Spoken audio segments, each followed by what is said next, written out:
If you've been paying attention to the US-China trade war, you've probably heard the phrase Section 301 investigation. We're doing a Section 301 Trade Act. Section 301 investigation. Section 301. But what is Section 301?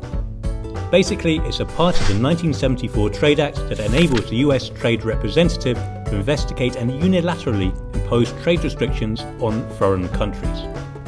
However, the 1974 Trade Act has rarely been used since the formation of the World Trade Organization, as the WTO's framework has, as the name suggests, global legitimacy. So, is it valid for the US to use Section 301 to impose tariffs on foreign products? First, the 1974 Trade Act is a domestic US law. Internationally, the WTO dispute settlement mechanism requires its members to secure approval prior to enforcing any action against another WTO member. Which means the US should take its findings to the WTO and only proceed with sanctions if an international body of judges agrees that the US has been treated unfairly.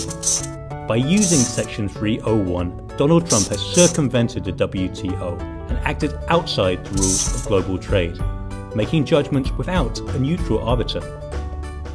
Second, among the 1,300 categories of Chinese products hit by US measures, the bound tariff rates of some were 0%, 5% or 10%. Those are tariff ceilings that each WTO member country has committed to. Now that the US has imposed an additional 25% tariff, the ceilings have been broken, as has the General Agreement on Tariffs and Trade 1994, a multilateral agreement among WTO members.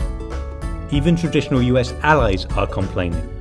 At the WTO Goods Council on March 26, 2018, the world's largest trading countries and blocs agreed that any trade measure should be consistent with WTO agreements. 6 members also called upon the US to refrain from taking restrictive trade actions and instead to adopt more proportionate trade defense measures. Meanwhile, in the United States, the plan had to undergo further review in a public notice and comment process before the USTR issued a final determination. The office has received over 2,700 filings of written comments, and more than 90% are opposed to sanctions. Trump started a trade war without congressional approval and against the wishes of the US business community, all while flouting WTO rules.